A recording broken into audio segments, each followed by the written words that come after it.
بسم اللہ الرحمن الرحیم۔ شروع کرتا ہوں اللہ کے نام سے جو بے انتہا مہربان نہایت رحم کرنے والے ہیں۔ حامیم والکتاب المبین انا انزلناه فی لیلۃ مبارکۃ انا كنا منذرین فیها یفرق کل امر حکیم امرا من عندنا انا كنا مرسلین رحمة من ربك إنه هو السميع العليم رب السماوات والأرض وما بينهما إن كنتم موقنين لا إله إلا هو يحيي ويميت ربكم ورب آبائكم الأولين بل هم في شك يلعبون۔ حامیم، قسم ہے اس وضاحت والی کتاب کی، یقیناً ہم نے اسے بابرکت رات میں اتارا ہے، بے شک ہم ہوشیار کر دینے والے ہیں۔ اسی رات میں ہر ایک مضبوط کام کا فیصلہ کیا جاتا ہے۔ ہمارے پاس سے حکم ہو کر ہم ہی ہیں رسول بنا کر بھیجنے والے۔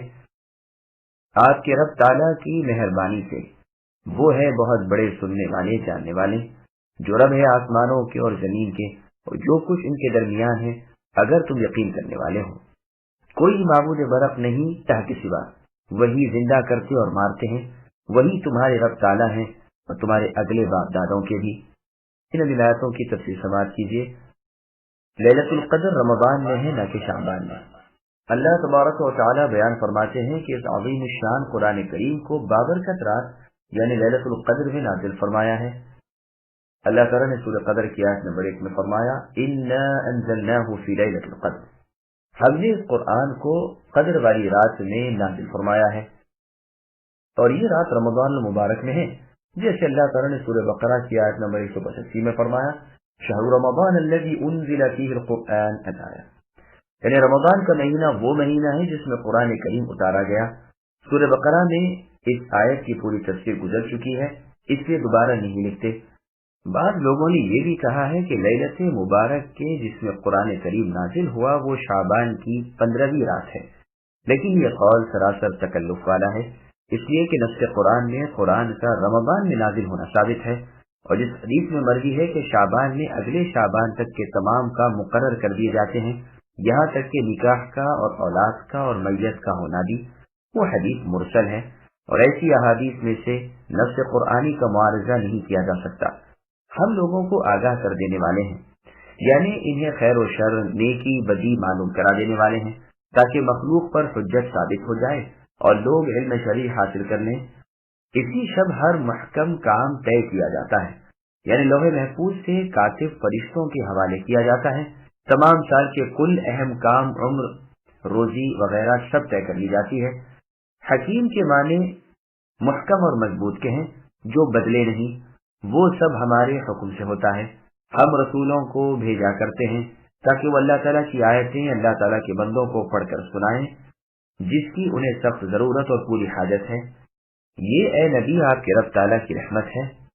اس رحمت کے کرنے والے، قرآن کو اتارنے والے اور رسولوں کو بھیجنے والے وہ اللہ تعالیٰ ہی تو ہیں، جو آسمان، زمین اور کل چیز کے اکیلے تنے تنے والے ہو، تو اس کے باور کرنے کے کافی وجوہ موجود ہیں۔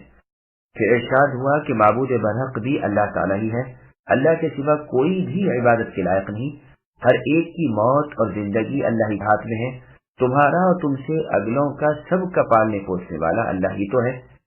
اس آیت کا مضمون سورہ اعراف کی آیت نمبر 158 قل یا ایھا الناس انی رسول اللہ الیکم جمیعا جیسا ہے، یعنی میں تم سب کی طرف اللہ کا رسول ہوں، وہ اللہ تعالیٰ جس کی بادشاہت ہے آسمان و زمین کی، جس کے سوا کوئی معبود برحق نہیں، جو زندہ کرتے ہیں اور مارتے ہیں۔ بل هم في شك يلعبون فارتقب يوم تأتي السماء بدخان مبين يغشى الناس هذا عذاب أليم ربنا اكشف عنا العذاب إنا مؤمنون أنى لهم الذكرى وقد جاءهم رسول مبين ثم تولوا عنه وقالوا معلم مجنون إنا كاشف العذاب قليلا إنكم عائدون يوم نبطش البطشة الكبرى إنا منتقمون۔ بلکہ وہ کفار و مشرکین تو شک میں ہیں، کھیل میں پڑے ہیں۔ اے نبی، آپ اس دن کے منتظر رہیے جبکہ آسمان ظاہر دھواں لائے، جو لوگوں کو گھیر لے۔ یہ ہے دکھ کی مار۔ کہیں گے کہ اے ہمارے پروردگار، یہ آفت ہم سے دور کر دیجیے، ہم ایمان قبول کرتے ہیں۔ ان کے لیے اب نصیحت کہاں ہے؟ کھول کھول کر بیان کرنے والے پیغمبر ان کے پاس آ چکے، پھر بھی انہوں نے ان سے منہ موڑا اور کہہ دیا کہ سکھایا پڑھایا ہوا بانگلہ ہے۔ ہم عذاب کو کچھ دنوں دور کر دیں گے تو تم پھر اپنی اسی حالت پر آ جاؤ گے۔ جس دن ہم بڑی سخت پکڑ پکڑیں گے، بالیقین ہم بدلہ لینے والے ہیں۔ سامعین، آیتوں کی تفصیل سماعت کیجیے۔ مشرکین مکہ پر دھواں کا عذاب۔ اللہ تعالیٰ فرماتے ہیں کہ حق آ چکا اور یہ شک و شبے میں اور لہو لعب میں مشغول و مصروف ہیں۔ انہیں اس دن سے آگاہ کر دیجیے جس دن آسمان سے سخت دھواں آئے گا۔ مسروق رحمہ اللہ فرماتے ہیں کہ ہم ایک مرتبہ کوفے کی مسجد میں گئے جو کنڈا کے دروازوں کے پاس ہے، تو دیکھا کہ ایک حضرت اپنے ساتھیوں میں قصہ گوئی کرتے ہوئے فرماتے ہیں کہ اس آیت میں جس دھوئیں کا ذکر ہے اس سے مراد وہ دھواں ہے جو قیامت کے دن منافقوں کے کانوں اور آنکھوں میں بھر جائے گا اور مؤمنوں کو مثل زکام کے ہو جائے گا۔ ہم وہاں سے جب واپس لوٹے اور ابن مسعود رضی اللہ عنہ سے اس کا ذکر کیا تو آپ لیٹے لیٹے بے تابی کے ساتھ بیٹھ گئے اور فرمانے لگے، اللہ عز و جل نے اپنے نبی صلی اللہ علیہ وسلم سے فرمایا ہے، میں تم سے اس پر کوئی بدلہ نہیں چاہتا اور میں تکلف کرنے والوں میں سے نہیں ہوں۔ یہ بھی علم ہے کہ انسان جس چیز کو نہ جانتا ہو کہہ دے کہ اللہ تعالیٰ جانے۔ سنو، میں تمہیں اس آیت کا صحیح مطلب سناؤں۔ جبکہ قریشیوں نے اسلام قبول کرنے میں تاخیر کی اور رسول اللہ کو ستانے لگے تو آپ نے ان پر بد دعا کی کہ یوسف علیہ السلام کے زمانے جیسا قحط ان پر مسلط ہو جائے۔ چنانچہ وہ دعا قبول ہوئی اور ایسی خشک سالی آئی کہ انہوں نے ہڈیاں اور مردار چبانا شروع کیا اور آسمان کی طرف نگاہ ڈالتے تھے تو دھوئیں کے سوا کچھ دکھائی نہ دیتا تھا۔ ایک روایت میں ہے کہ بوجہ بھوک کے ان کی آنکھوں میں چکر آنے لگا۔ جب آسمان کی طرف نظر اٹھاتے تو درمیان میں ایک دھواں نظر آتا۔ یہ روایت صحیح بخاری مسلم ترمذی کی ہے۔ اسی کا بیان ان دو آیتوں میں ہے، لیکن پھر اس کے بعد لوگ رسول اللہ کی خدمت میں حاضر ہوئے اور اپنی ہلاکت کی شکایت کی۔ رسول اللہ کو رحم آ گیا اور آپ نے اللہ تعالیٰ کے حضور میں التجا کی، چنانچہ بارش برسی۔ اسی کا بیان اس کے بعد والی آیت میں ہے کہ عذاب کے ہٹتے ہی یہ پھر کفر کرنے لگیں گے۔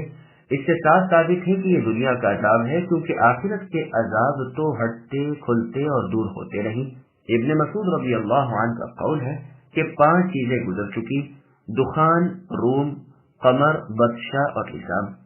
یہ روایت بخاری و مسلم کی ہے، یعنی آسمان سے دھوئے کا آنا، رومیوں کا اپنی شکست کے بعد غلبہ پانا، چاند کا 2 ٹکڑے ہونا، بدر کی لڑائی میں کفار کا پکڑا جانا اور ہارنا اور چمٹ جانے والا عذاب۔ بڑی سخت پکڑ سے مراد بدر کے دن کی لڑائی ہے۔ ابن مسعود رضی اللہ عنہ جو مراد دھوئیں سے لیتے ہیں، یہی قول مجاہد، ابو العالیہ ابراہیم نخعی، ضحاک، عطیہ عوفی رحمہ اللہ وغیرہ کا ہے، اور اسی کو ابن جریر رحمہ اللہ بھی ترجیح دیتے ہیں۔ عبد الرحمن اعرج رحمہ اللہ سے مروی ہے کہ یہ فتح مکہ کے دن ہوا، لیکن یہ قول غریب بلکہ منکر ہے۔ قیامت کا ہوا، اور بعض حضرات فرماتے ہیں یہ گزر نہیں گیا بلکہ قریب قیامت کے آئے گا۔ پہلی حدیث گزر چکی ہے کہ جب صحابہ رضی اللہ عنہم قیامت کا ذکر کر رہے تھے اور رسول اللہ آ گئے تو آپ نے فرمایا، جب تک 10 نشانات تم نہ دیکھ لو قیامت نہیں آنے کی: سورج کا مغرب سے نکلنا، دھواں، یاجوج و ماجوج کا آنا، عیسیٰ ابن مریم علیہ السلام کا آنا، دجال کا آنا، مشرق و مغرب اور جزیرہ عرب میں زمین کا دھسایا جانا، آگ کا عدن سے نکل کر لوگوں کو ہانک کر اکٹھا کرنا، جہاں یہ رات گزاریں گے آگ بھی گزارے گی اور جہاں یہ دوپہر کو سوئیں گے آگ بھی قیلولہ کرے گی۔ یہ روایت مسلم، نیز مسند حمیدی، مسند احمد وغیرہ میں ہے۔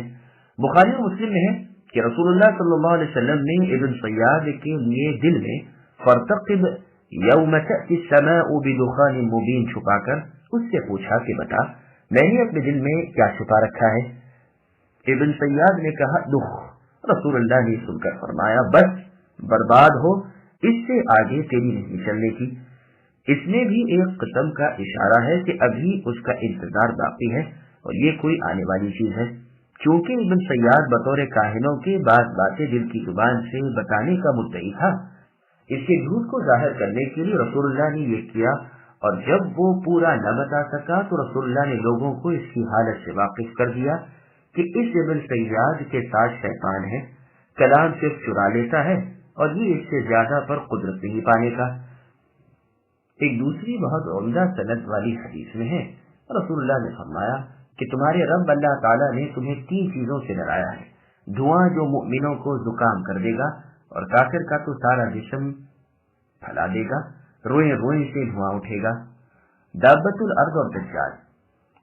رسول اللہ صلی اللہ علیہ وسلم فرماتے ہیں دھواں پھیل جائے گا، مؤمن کو تو مثل زکام کے لگے گا اور کافر کے جوڑ جوڑ سے نکلے گا۔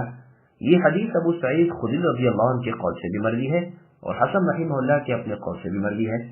علی رضی اللہ عنہ فرماتے ہیں دخان گزر نہیں گیا بلکہ اب آئے گا۔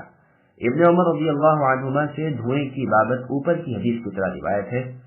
ابن ابی ملیکہ رحمہ اللہ فرماتے ہیں کہ ایک دن صبح کے وقت میں ابن عباس رضی اللہ عنہما کے پاس گیا تو آپ فرمانے لگے رات کو میں بالکل نہیں سویا۔ میں نے پوچھا کیوں؟ فرمایا اس لیے کہ لوگوں سے سنا کہ دمدار ستارہ نکلا ہے تو مجھے اندیشہ ہوا کہ کہیں یہی دخان نہ ہو، پر صبح تک میں نے آنکھ سے آنکھ نہیں ملائی۔ اس کی صنعت صحیح ہے اور حبر الامہ ترجمان القرآن ابن عباس رضی اللہ عنہما کے ساتھ صحابہ کرام رضی اللہ عنہم اور تابعین بھی ہیں اور مرفوع حدیثیں بھی ہیں جن میں صحیح حسن اور ہر طرح کی ہیں، اور ان سے ثابت ہوتا ہے کہ دخان ایک علامت قیامت ہے جو آنے والی ہے۔ ظاہری الفاظ قرآن بھی اسی کی تائید کرتے ہیں، کیونکہ قرآن نے اسے واضح اور ظاہر دھواں کہا ہے جسے ہر شخص دیکھ سکے، اور بھوک کے دھوئیں سے اسے تعبیر کرنا ٹھیک نہیں، کیونکہ وہ تو ایک خیالی چیز ہے۔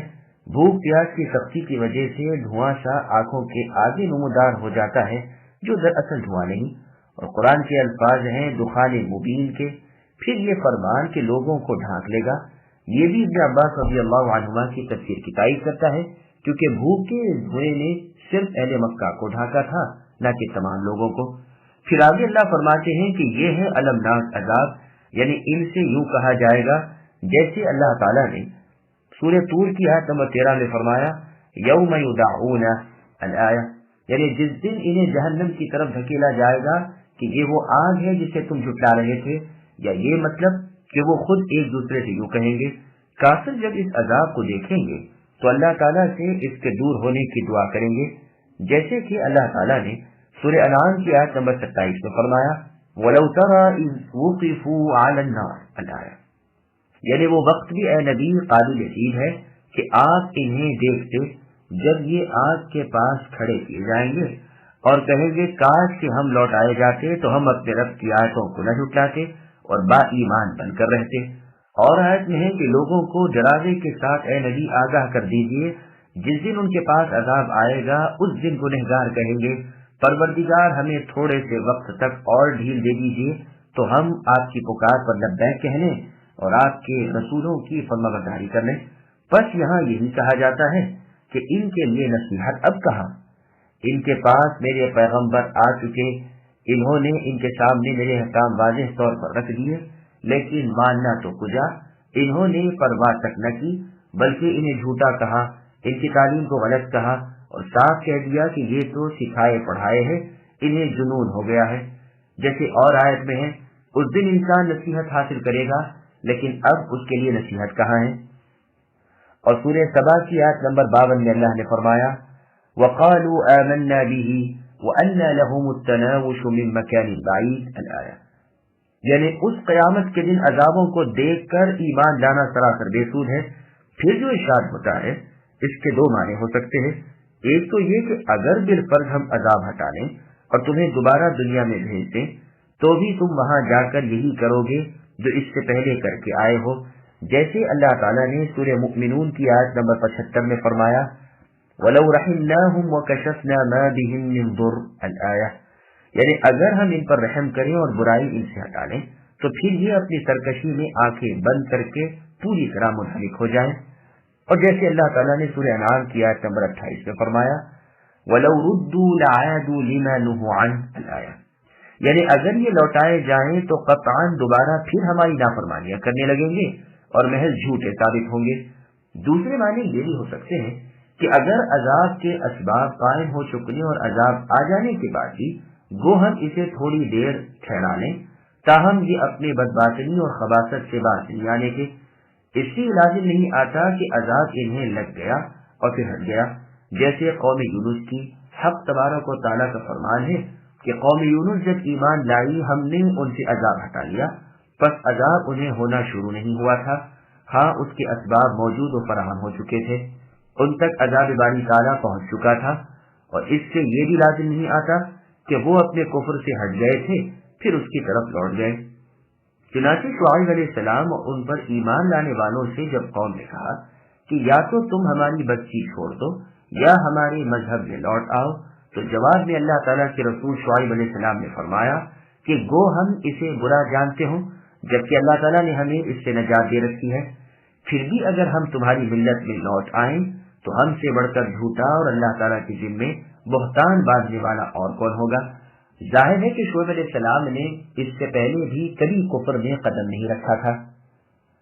قتادہ رحمہ اللہ فرماتے ہیں کہ تم لوٹنے والے ہو، اس سے مطلب عذاب اللہ تعالیٰ کی طرف لوٹنا ہے۔ بڑی اور سخت پکڑ سے مراد جنگ بدر ہے۔ ابن مسعود رضی اللہ عنہ اور آپ کے ساتھ کی وہ جماعت جو دخان کو ہو چکا ہوا مانتی ہے، وہ تو بادشاہ کے معنی نہیں کرتی ہے، بلکہ ابن عباس رضی اللہ عنہما سے ابی بن کعب رضی اللہ عنہ اور ایک جماعت سے ہی منقول ہے۔ گو یہ مطلب بھی ہو سکتا ہے، لیکن بظاہر تو یہ معلوم ہوتا ہے کہ اس سے مراد قیامت کے دن کی پکڑ ہے۔ گو بدر کا دن بھی پکڑ کا اور کفار پر سخت دن تھا۔ ابن جریر کی تفسیر میں ہے کہ ابن عباس رضی اللہ عنہ فرماتے ہیں کہ گو ابن مسعود رضی اللہ عنہ اسے بدر کا دن بتاتے ہیں، لیکن میرے نزدیک تو اس سے مراد قیامت کا دن ہے۔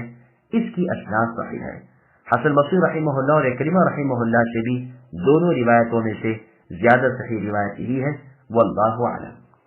وَلَقَدْ فَتَنَّا قَبْلَهُمْ قَوْمَ فِرْعَوْنَ وَجَاءَهُمْ رَسُولٌ كَرِيمٌ أَنْ أَدُّوا إِلَيَّ عِبَادَ اللَّهِ إِنِّي لَكُمْ رَسُولٌ أَمِينٌ وَأَنْ لَا تَعْلُوا عَلَى اللَّهِ إِنِّي آتِيكُمْ بِسُلْطَانٍ مُبِينٍ وَإِنِّي عُذْتُ بِرَبِّي وَرَبِّكُمْ أَن تَرْجُمُونِ وَإِن لَّمْ تُؤْمِنُوا لِي فَاعْتَزِلُونِ فدعا ربه أن هؤلاء قوم مجرمون فأسر بعبادي ليلا إنكم متبعون واترك البحر رهوا إنهم جند مغرقون كم تركوا من جنات وعيون وزروع ومقام كريم ونعمة كانوا فيها فاكهين كذلك وأورثناها قوما آخرين فما بكت عليهم السماء والأرض وما كانوا منظرين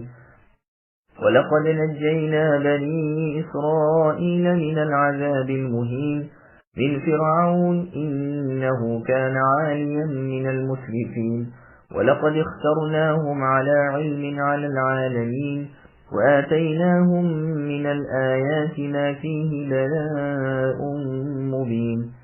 یقیناً اس سے پہلے ہم قوم فرعون کو بھی آزما چکے ہیں، جن کے پاس اللہ کا ذی عزت رسول آیا کہ اللہ تعالیٰ کے بندوں کو میرے حوالے کر دو، یقین مانو کہ میں تمہارا با امانت رسول ہوں، تم اللہ تعالیٰ کے سامنے سرکشی نہ کرو، میں تمہارے پاس کھلی سند لانے والا ہوں، اور میں اپنے اور تمہارے رب کی پناہ میں آتا ہوں اس سے کہ تم مجھے سنسار کر دو، اور اگر تم مجھ پر ایمان نہیں لاتے تو مجھ سے الگ ہی رہو۔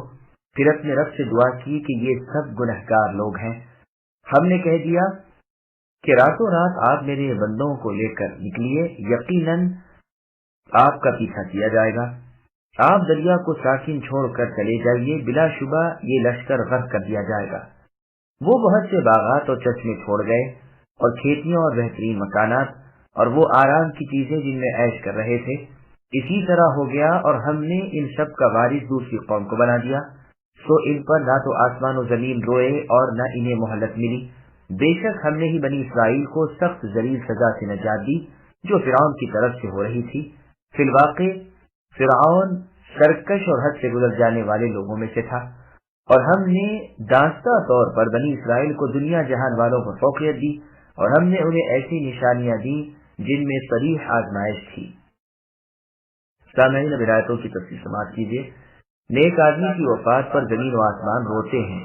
ارشاد ہوتا ہے کہ ان مشرکین سے پہلے مصر کے قبطیوں کو ہم نے جانچا، ان کی طرف اپنے بزرگ رسول موسیٰ علیہ السلام کو بھیجا، انہوں نے میرا پیغام پہنچایا کہ بنی اسرائیل کو میرے ساتھ کر دو اور انہیں دکھ نہ دو۔ میں اپنی نبوت پر گواہی دینے والے معجزے اپنے ساتھ لایا ہوں اور ہدایت کے ماننے والے سلامتی سے رہیں گے۔ مجھے اللہ تعالیٰ نے اپنی وحی کا امانت دار بنا کر تمہاری طرف بھیجا ہے۔ میں تمہیں اللہ کا پیغام پہنچا رہا ہوں۔ تمہیں رب تعالیٰ کی باتوں کے ماننے سے سرکشی نہ کرنی چاہیے، اس کے بیان کردہ دلائل و احکام کے سامنے سر تسلیم خم کرنا چاہیے۔ اللہ کی عبادتوں سے جی چرانے والے ذلیل و خوار ہو کر جہنم واصل ہوتے ہیں۔ میں تو تمہارے سامنے کھلی دلیل اور واضح آیت رکھتا ہوں۔ میں تمہاری بدگوئی اور اتہام سے اللہ تعالیٰ کی پناہ لیتا ہوں۔ تفسیر ابن جریر طبری میں ہے، ابن عباس رضی اللہ عنہما اور ابو صالح رحمہم اللہ تو یہی کہتے ہیں، اور قتادہ کہتے ہیں مراد پتھراؤ کرنا، پتھروں سے مار ڈالنا ہے، یعنی زبانی ایذا سے اور دستی ایذا سے۔ میں اپنے رب تعالیٰ کی جو تمہارے بھی مالک ہے پناہ چاہتا ہوں۔ اچھا، اگر تم میری نہیں مانتے، مجھ پر بھروسہ نہیں کرتے، اللہ تعالیٰ پر ایمان نہیں لاتے، تو کم از کم میری تکلیف دہی اور ایذا رسانی سے تو باز رہو، اور اس وقت کے منتظر رہو جبکہ خود اللہ تعالیٰ ہم میں تم میں فیصلہ کر دیں گے۔ پھر جب اللہ تعالیٰ کے کلیم نبی اللہ موسیٰ علیہ السلام نے ایک لمبی مدت ان میں گزاری، خوب دل کھول کر تبلیغ کر لی، ہر طرح خیر خواہی کی، ان کی ہدایت کے لیے ہر چند جتن کر لیے، اور دیکھا کہ وہ روز بروز اپنے کفر میں بڑھتے جا رہے ہیں، تو اللہ تعالیٰ سے ان کے لیے بد دعا کی، جیسے اور آیت میں ہے کہ موسیٰ علیہ السلام نے کہا، اے ہمارے رب، آپ نے فرعون اور اس کے امراء کو دنیاوی نمائش اور مال و متاع دے رکھی ہے، اے اللہ، یہ اس سے دوسروں کو بھی آپ کی راہ سے بھٹکا رہے ہیں، آپ ان کا مال غارت کر دیجئے اور ان کے دل اور سخت کر دیجئے، تاکہ دردناک عذابوں کے معائنے تک انہیں ایمان نصیب ہی نہ ہو۔ اللہ تعالیٰ کی طرف سے جواب ملا کہ اے موسیٰ اور اے ہارون، میں نے تمہاری دعا قبول کر لی، اب تم استقامت پر تل جاؤ۔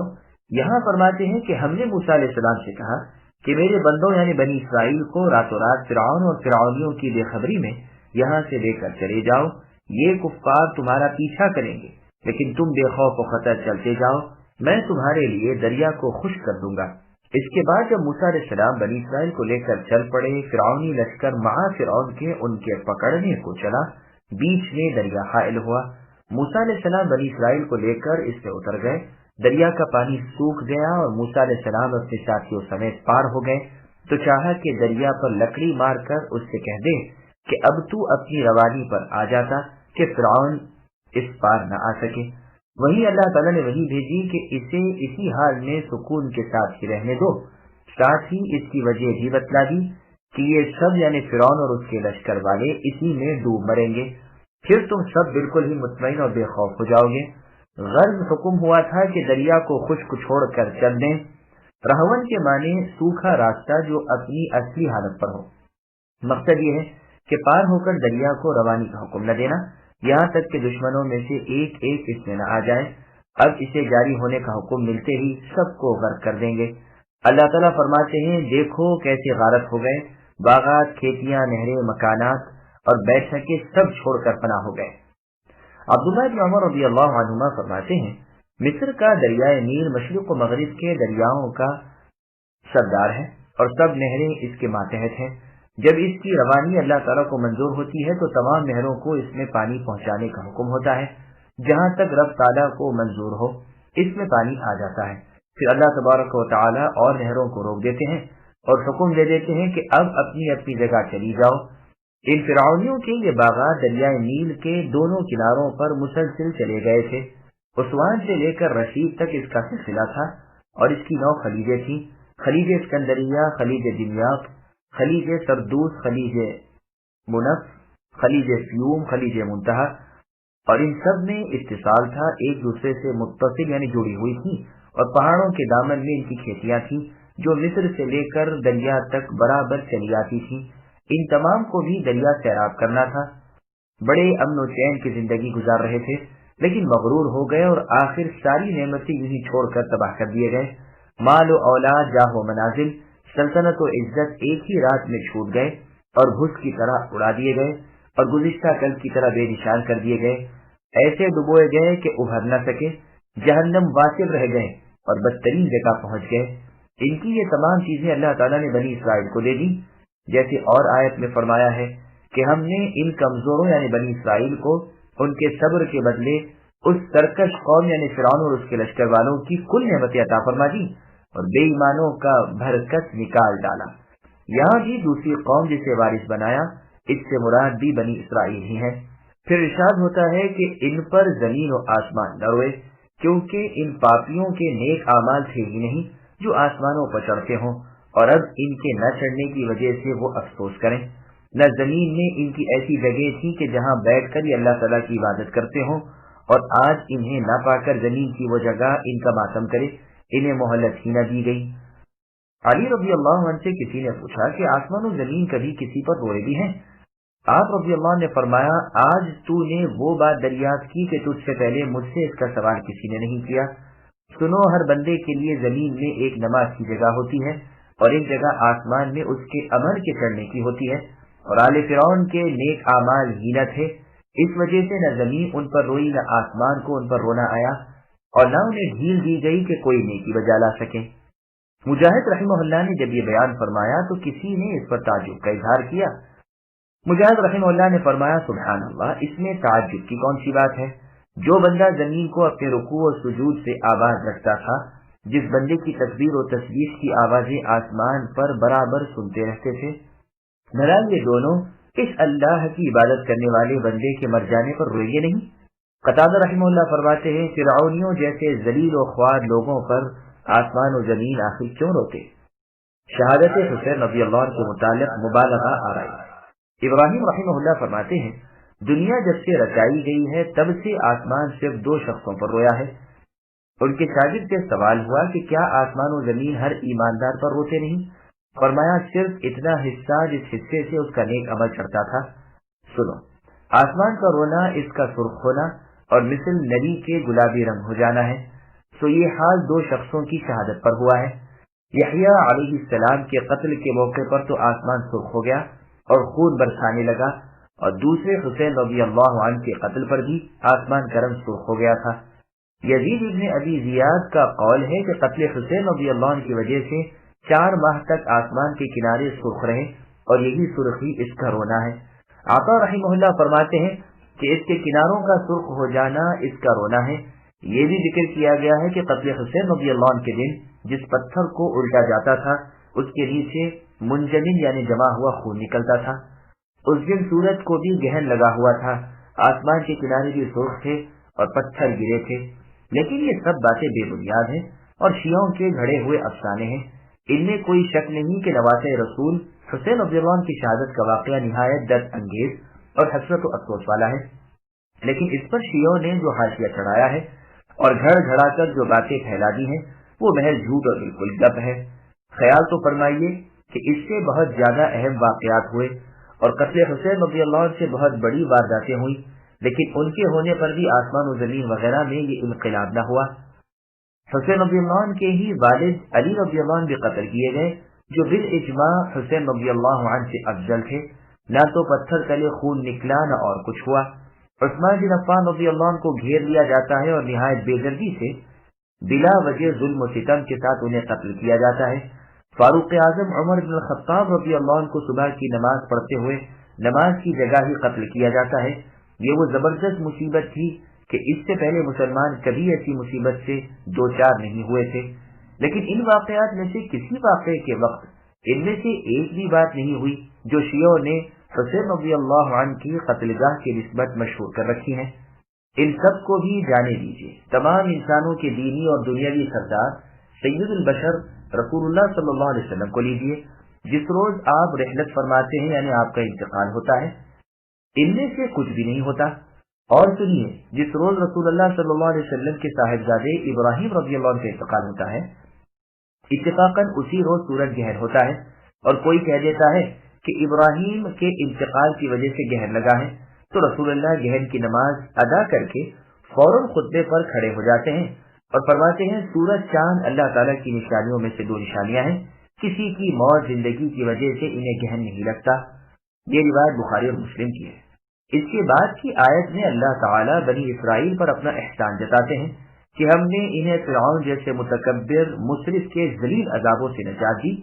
اس نے بنی اسرائیل کو پست و خوار کر رکھا تھا، ذلیل خدمتیں ان سے لیتا تھا اور سخت بیگاری کے کام بغیر معاوضے کے ان سے کراتا تھا، اپنے نفس کو تولتا رہتا تھا، خودی اور خود بینی میں لگا ہوا تھا، بے وقوفی سے کسی چیز کی حد بندی کا خیال نہیں کرتا تھا، اللہ تعالیٰ کی زمین میں سرکشی کیے ہوئے تھا، اور ان بدکاریوں میں اس کی قوم بھی اس کے ساتھ تھی۔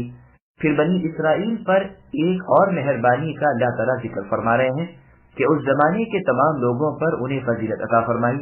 ہر زمانے کو عالم کہا جاتا ہے، یہ مراد نہیں کہ اگلوں پچھلوں پر انہیں بزرگی دی۔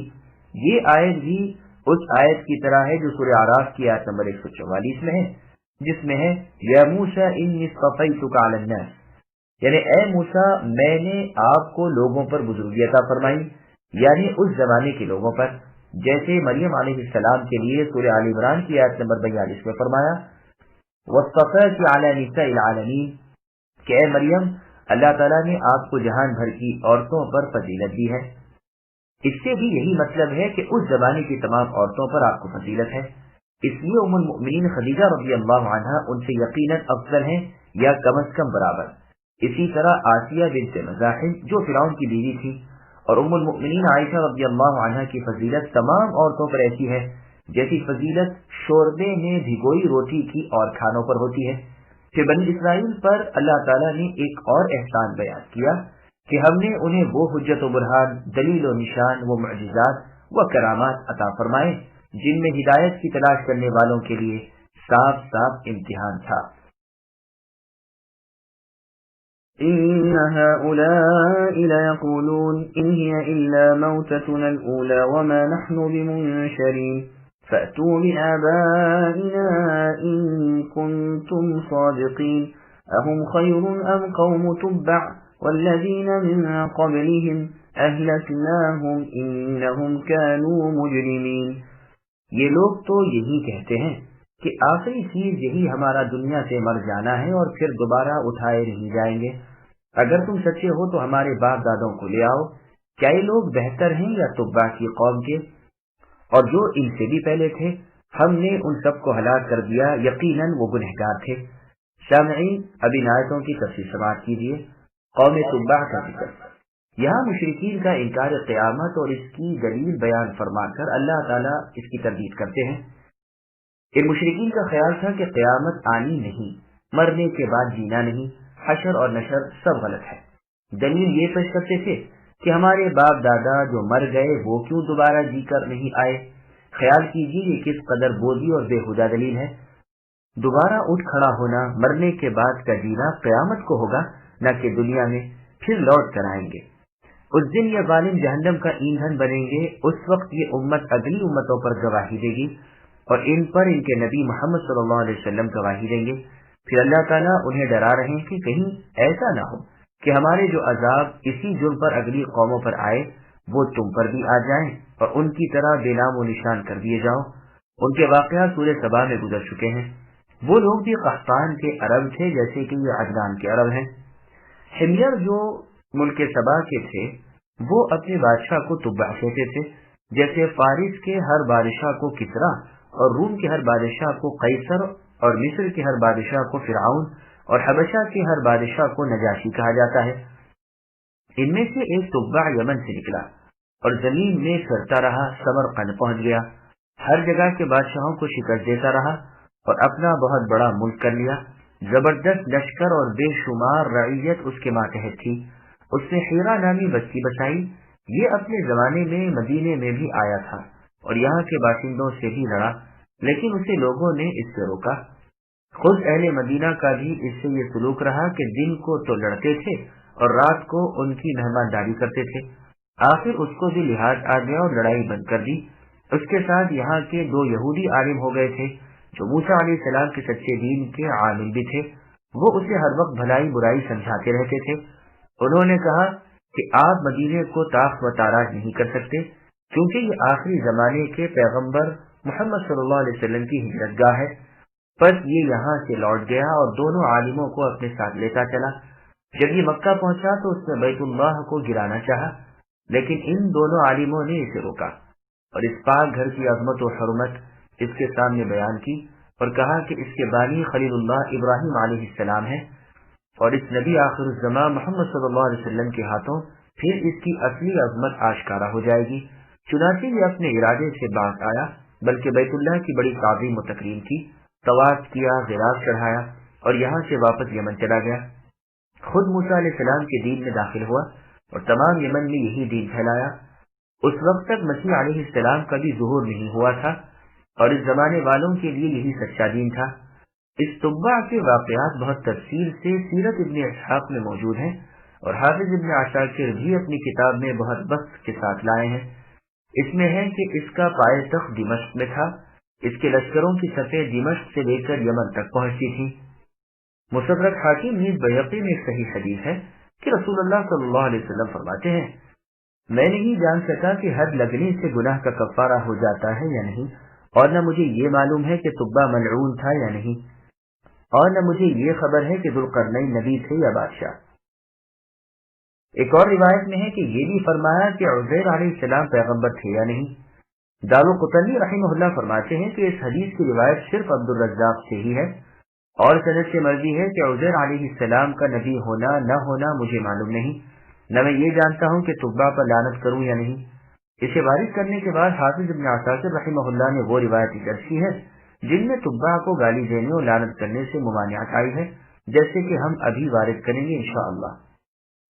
معلوم ہوتا ہے کہ یہ پہلے کافر تھے، پھر مسلمان ہو گئے، یعنی موسیٰ کلیم اللہ علیہ السلام کے دین میں داخل ہوئے اور اس زمانے کے علماء کے ہاتھوں ایمان قبول کیا۔ بعثت مسیح علیہ السلام سے پہلے کا یہ واقعہ ہے۔ جرہم کے زمانے میں بیت اللہ کا حج بھی کیا، غلاف بھی چڑھایا اور بڑی تعظیم و تکریم کی، 6000 اونٹ اللہ کے نام قربان کیے، اور بھی بہت بڑا طویل واقعہ ہے جو ابی بن کعب، عبداللہ بن سلام اور عبداللہ بن عباس رضی اللہ عنہما سے مروی ہے، اور اصل قصے کا دار و مدار کعب الاحبار رحمہ اللہ اور عبداللہ بن سلام رضی اللہ عنہ پر ہے۔ وہب ابن منبہ رحمہ اللہ نے بھی اس قصے کو وارد کیا ہے۔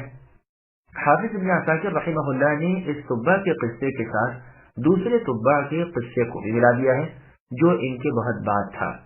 اس کی قوم تو اس کے ہاتھ پر مسلمان ہو گئی تھی، پھر ان کے انتقال کے بعد وہ کفر کی طرف لوٹ گئی اور دوبارہ آگ اور بتوں کی پرستی شروع کر دی، جیسے کہ سورہ سبا میں مذکور ہے۔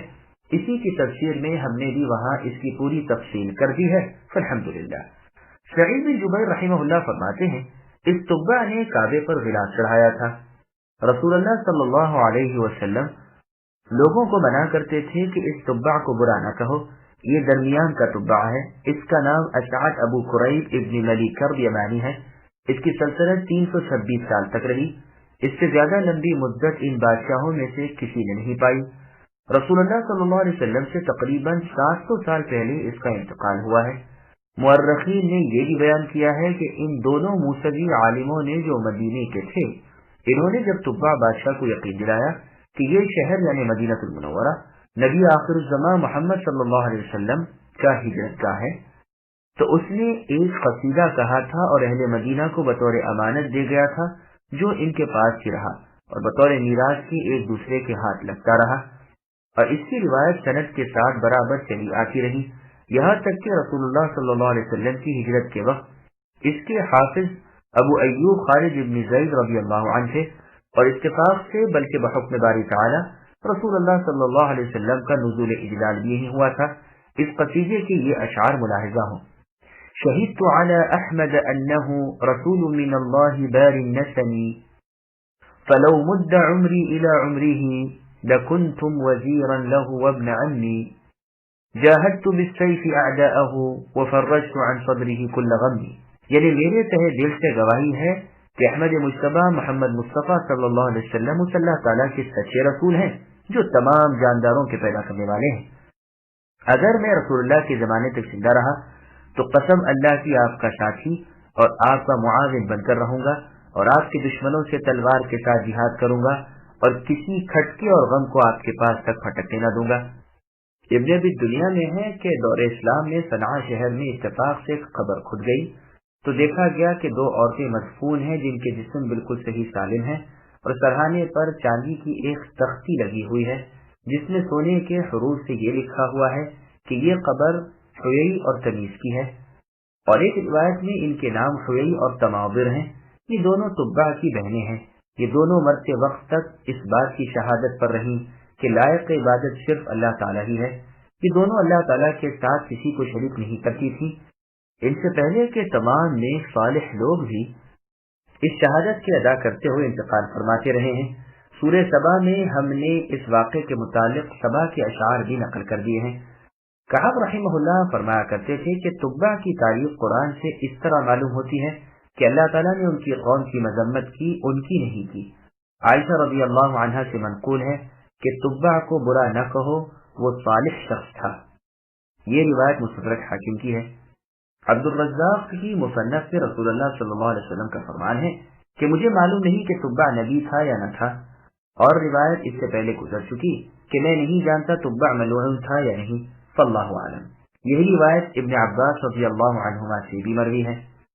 وَمَا خَلَقْنَا السَّمَاوَاتِ وَالْأَرْضَ وَمَا بَيْنَهُمَا لَاعِبِينَ مَا خَلَقْنَاهُمَا إِلَّا بِالْحَقِّ وَلَكِنَّ أَكْثَرَهُمْ لَا يَعْلَمُونَ إِنَّ يَوْمَ الْفَصْلِ مِيقَاتُهُمْ أَجْمَعِينَ يَوْمَ لَا يُغْنِي مَوْلًى عَن مَوْلًى شَيْئًا وَلَا هُمْ يُنصَرُونَ إِلَّا مَن رَّحِمَ اللَّهُ إِنَّهُ هُوَ الْعَزِيزُ الرَّحِيمُ۔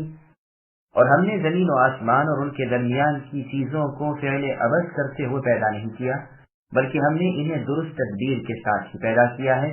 ہاں البتہ ان میں کے اکثر لوگ بے علم ہیں۔ یقیناً فیصلے کا دن ان سب کے وعدے کا ہے، جس دن کوئی دوست کسی دوست کے کچھ بھی کام نہ آئے گا اور نہ ان کی امداد کی جائے گی، مگر جس پر اللہ تعالیٰ کی مہربانی ہو جائے، وہ اللہ تعالیٰ بلا شبہ زبردست اور رحم کرنے والے ہیں۔ سامعین روایتوں کی تفصیل سماعت کیجیے۔ کائنات کی تخلیق یعنی پیدائش بیکار نہیں۔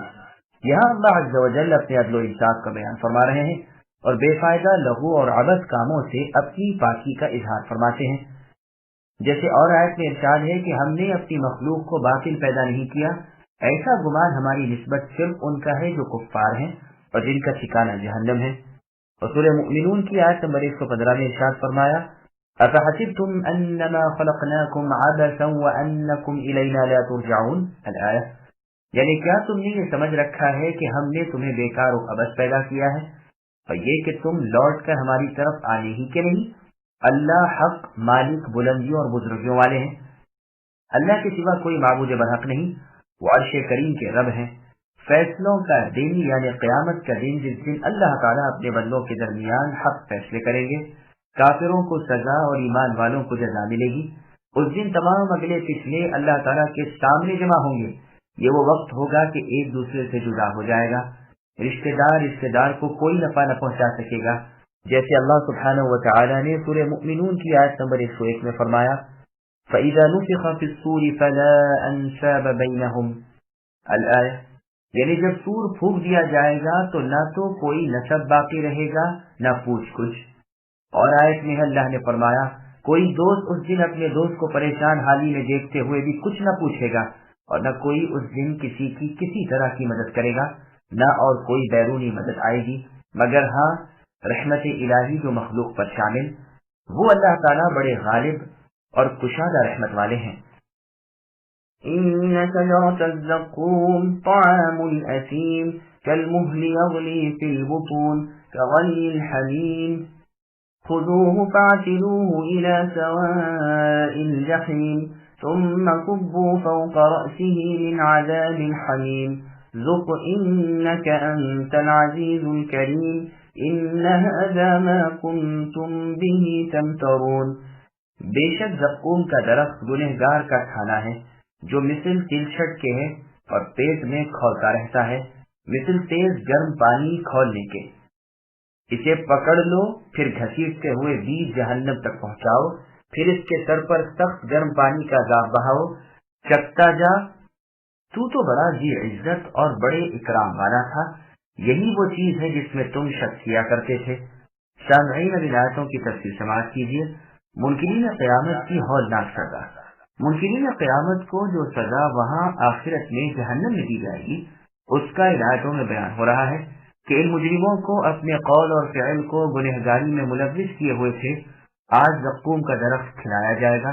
بعض کہتے ہیں اس سے مراد ابو جہل ہے، گو دراصل وہ بھی اس آیت کی وعید میں داخل ہے، لیکن یہ نہ سمجھا جائے کہ آیت صرف اسی کے حق میں نازل ہوئی ہے۔ ابو الدرداء رضی اللہ عنہ ایک شخص کو یہ آیت پڑھا رہے تھے، مگر اس کی زبان سے لفظ اسیم ادا نہیں ہوتا تھا اور وہ بجائے اس کے یتیم کہہ دیا کرتا تھا، تو آپ نے اسے طعام الفاجر پڑھوایا۔ یہ روایت تفسیر میں جریر طبری کی ہے، یعنی اسے اس کے سوا کھانے کو اور کچھ نہ دیا جائے گا۔ مجاہد رحمہ اللہ فرماتے ہیں کہ اگر اس زقوم کا ایک قطرہ بھی زمین پر ٹپکایا جائے تو تمام زمین والوں کی معاش خراب کر دے۔ سنن ترمذی کی اس مرفوع حدیث میں بھی یہ آیا ہے جو پہلے بیان ہو چکی ہے۔ یہ مثل سلسٹ کے ہوگا، اپنی حرارت، بدمزیگی اور نقصان کے باعث پیٹ میں جوش مارتا رہے گا۔ اللہ تعالیٰ جہنم کے داروغوں سے فرمائیں گے کہ اس کافر کو پکڑ لو، وہیں 70,000 فرشتے دوڑیں گے، اسے اوندھا کر کے منہ کے بل گھسیٹ لے جاؤ اور بیچ جہنم میں ڈال دو، پھر اس کے سر پر جوش مارتا گرم پانی ڈالو، جیسے اللہ تعالیٰ نے سورہ حج کی آیت نمبر 19 میں فرمایا یصب من فوق الآیہ، یعنی ان کے سروں پر جہنم کا جوش مارتا گرم پانی بہایا جائے گا، جس سے ان کی کھالیں اور پیٹ کے اندر کی تمام چیزیں سوخت ہو جائیں گی۔ اور یہ بھی ہم پہلے بیان کرائے ہیں کہ فرشتے انہیں لوہے کے ہتھوڑے ماریں گے جن سے ان کے دماغ پاش پاش ہو جائیں گے، پھر اوپر سے یہ حمیم ان پر اڈیلا جائے گا، یہ جہاں جہاں پہنچے گا ہڈیوں کو کھال سے جدا کر دے گا، یہاں تک کہ اس کی آنتیں کاٹتا ہوا پنڈلیوں تک پہنچ جائے گا۔ اللہ ہمیں محفوظ رکھے۔ پھر انہیں شرمسار کرنے کے لیے اور زیادہ پشیمان بنانے کے لیے کہا جائے گا کہ لو مزہ چکھو، تم ہماری نگاہوں میں نہ عزت والے ہو نہ بزرگی والے۔ اور پھر ان کافروں سے کہا جائے گا کہ یہ ہے جس میں تم ہمیشہ شک و شبہ کرتے رہے، جیسے اور آیتوں میں ہے کہ جس دن انہیں دھکے دے کر جہنم میں پہنچایا جائے گا اور کہا جائے گا کہ یہ وہ دوزخ ہے جسے تم جھٹلاتے رہے، کیا یہ جادو ہے یا تم دیکھ نہیں رہے؟ اسی کو یہاں بھی فرمایا ہے کہ یہ ہے جس میں تم اے کافروں شک کر رہے تھے۔ ان المتقین فی مقام امین فی جنات وعیون یلبسون من سندس واستبرق متقابلین كذلك وزوجناهم بحور عين يدعون فيها بكل فاكهة آمين لا يذوقون فيها الموت إلا الموتة الأولى ووقاهم عذاب الجحيم فضلا من ربك ذلك هو الفوز العظيم فإنما يسرناه بلسانك لعلهم يتذكرون فارتقب إنهم مرتقبون۔ بے شک اللہ سے ڈرنے والے امن و چین کی جگہ میں ہوں گے، باغوں اور چشموں میں باریک اور جدید ریشم کے لباس پہنے ہوئے آمنے سامنے بیٹھے ہوں گے۔ یہ اسی طرح ہے، اور ہم بڑی بڑی آنکھوں والی حوروں سے ان کا نکاح کر دیں گے۔ دل جمعی کے ساتھ وہاں ہر طرح کے میووں کی فرمائشیں کرتے ہوں گے۔ وہاں وہ موت چکھنے کے نہیں، ہاں پہلی موت جو وہ مر چکے، انہیں اللہ تعالیٰ نے دوزخ کی سزا سے بچا دیا۔ یہ صرف اے نبی آپ کے رب کا فضل ہے، یہی ہے بڑی مراد ملنی۔ ہم نے اس قرآن کو اے نبی آپ کی زبان عربی میں آسان کر دیا تاکہ وہ نصیحت حاصل کریں۔ اب آپ منتظر رہیے، یہ بھی منتظر ہیں۔ سامعین بلاتوں کی تفصیل سماعت کیجیے۔ جنتی خوراک اور لباس، بدبختوں کا ذکر کر کے اب نیک بختوں کا حال بیان ہو رہا ہے، اسی لیے قرآن کریم کو مثانی کہا گیا ہے۔ دار دنیا میں جو اللہ تعالیٰ مالک و خالق و قادر سے ڈرتے دبتے رہے، وہ قیامت کے دن جنت میں نہایت امن و امان سے ہوں گے، موت سے، وہاں سے نکلنے سے، غم رنج سے، گھبراہٹ اور مشکلوں سے، دکھ درد سے، تکلیف اور مشقت سے، شیطان اور اس کے مکر سے، رب کی ناراضی سے، غرض تمام آفتوں اور مصیبتوں سے نڈر، بے فکر، مطمئن اور بے اندیشہ ہوں گے۔ کفار و مشرکین کو تو زقوم کا درخت اور آگ جیسا گرم پانی ملے گا، اور اہل ایمان نیک اعمال بجا لانے والوں کو جنتیں اور نہریں ملیں گی، مختلف قسم کے ریشمی پارچہ جات انہیں پہننے کو ملیں گے، جن میں نرم باریک بھی ہوگا اور دبیز چمکیلا بھی ہوگا۔ یہ تختوں پر بڑے طمطراق سے تکیے لگائے بیٹھے ہوں گے، اور کسی کی طرف پیٹھ نہ ہوگی، بلکہ سب ایک دوسرے کے سامنے بیٹھے ہوں گے۔ اس عطا کے ساتھ ہی انہیں حوریں دی جائیں گی جو گورے چٹے پینڈے کی بڑی بڑی رسیلی آنکھوں والی ہوں گی، جن کے پاک جسم کو ان سے پہلے کسی نے چھوا بھی نہ ہوگا، وہ یاقوت و مرجان کی طرح کی ہوں گی۔ اور کیوں نہ ہو، جب ان ایمان والوں نے اللہ تعالیٰ کا ڈر دل میں رکھا اور دنیا کی خواہشوں کی چیزوں سے محض فرمان باری تعالیٰ کو مد نظر رکھ کر بچے رہے، تو اللہ تعالیٰ ان کے ساتھ یہ بہترین سلوک کیوں نہ کرتے۔ پھر وہاں یہ جس میوے کی طلب کریں گے موجود ہوگا، جو مانگیں گے ملے گا۔ ادھر ارادہ کیا ادھر موجود ہوا، خواہش ہوئی اور حاضر ہوا۔ پھر نہایت بے فکری سے کمی کا خوف نہیں، ختم ہو جانے کا کھٹکا نہیں۔ پھر فرمایا وہاں انہیں کبھی موت نہیں آنے کی، پھر استثناء منقطع لا کر ان کی تاکید کر دی۔ بخاری اور مسلم میں ہے، رسول اللہ نے فرمایا کہ موت کو بھیڑ کی صورت میں لا کر جنت و دوزخ کے درمیان ذبح کر دیا جائے گا، اور ندا کر دی جائے گی کہ جنتیوں اب ہمیشہ کی ہے، کبھی موت نہیں، اور اے دوزخیوں تمہارے لیے بھی ہمیشہ کی ہے، کبھی موت نہیں آئے گی۔ سورہ مریم کی تفسیر میں بھی یہ حدیث گزر چکی ہے، صحیح مسلم وغیرہ میں ہے، رسول اللہ نے فرمایا کہ جنتیوں سے کہہ دیا جائے گا کہ تم ہمیشہ تندرست رہو گے، کبھی بیمار نہ پڑو گے، اور ہمیشہ زندہ رہو گے، کبھی مرو گے نہیں، اور ہمیشہ نعمتوں میں رہو گے، کبھی کم نہ ہوگی، اور ہمیشہ نوجوان بنے رہو گے، کبھی بوڑھے نہ ہوگے۔ ابو نعیم کی صفت جنہ میں رسول اللہ صلی اللہ علیہ وسلم کا فرمان ہے کہ جو اللہ تعالیٰ سے ڈرتا رہے گا جنت میں جائے گا، جہاں نعمتیں پائے گا کبھی محتاج نہ ہوگا، جہاں جیے گا کبھی مرے گا نہیں، جہاں کپڑے میلے نہ ہوں گے اور جوانی فنا نہ ہوگی۔ اس راحت و نعمت کے ساتھ یہ بھی بڑی نعمت ہے کہ انہیں پروردگار عالم نے عذاب جہنم سے نجات دے دی ہے، تو مطلب حاصل ہے اور خوف زائل ہے۔ اسی لیے تاکہ فرمایا کہ یہ صرف اللہ تعالیٰ کا احسان و فضل ہے۔ چنانچہ صحیح بخاری اور مسلم وغیرہ میں ہے، رسول اللہ نے فرمایا کہ تم ٹھیک ٹھاک رہو، قریب قریب رہو، اور یقین مانو کہ کسی کے اعمال محض اسے جنت میں نہیں لے جا سکتے۔ لوگوں نے کہا اے اللہ کے رسول کیا آپ کے اعمال بھی؟ فرمایا ہاں میرے اعمال بھی، مگر یہ کہ اللہ تعالیٰ کا فضل اور اللہ کی رحمت میرے شامل حال ہو۔ پھر اللہ نے فرمایا ہم نے اپنے نازل کردہ اس قرآن کریم کو بہت سہل، بالکل آسان، صاف ظاہر، بہت واضح، مدلل اور روشن کر کے اے نبی آپ پر آپ کی زبان میں یعنی عربی زبان میں نازل فرمایا ہے، جو بہت فصیح و بلیغ، بڑی شیرین اور پختہ ہے، تاکہ لوگ بآسانی سمجھ لیں اور بخوشی عمل کریں۔ باوجود اس کے بھی جو لوگ اسے جھٹلائیں، نہ مانیں، تو آپ انہیں ہوشیار کر دیں اور کہہ دیں کہ اچھا اب تم بھی انتظار کرو، میں بھی منتظر ہوں۔ تم دیکھ لو گے کہ اللہ تعالیٰ کی طرف سے کس کی تائید ہوتی ہے، کس کا کلمہ بلند ہوتا ہے، کسے دنیا اور آخرت ملتی ہے۔ مطلب یہ ہے کہ اے نبی صلی اللہ علیہ وسلم آپ تسلی رکھیے، فتح و ظفر آپ ہی کی ہوگی۔ میری عادت ہے کہ اپنے نبیوں اور ان کے ماننے والوں کو اونچا کروں، جیسا کہ اللہ نے سورہ مجادلہ کی آیت نمبر 21 میں فرمایا کتب اللہ لأغلبن انا ورسلی الآیہ، یعنی اللہ تعالیٰ نے یہ بات لکھ دی ہے کہ میں اور میرے رسول ہی غالب رہیں گے۔ اور سورہ مؤمن کی آیت نمبر 51 میں فرمایا انا لننصر رسلنا الآیہ، یعنی یقیناً ہم اپنے پیغمبروں کی اور ایمان والوں کی دنیا میں بھی مدد کریں گے، اور قیامت میں بھی جس دن گواہ قائم ہوں گے، اور ظالموں کو ان کے عذر نفع نہ دیں گے، ان پر لعنت ہوگی اور ان کے لیے برا گھر ہوگا۔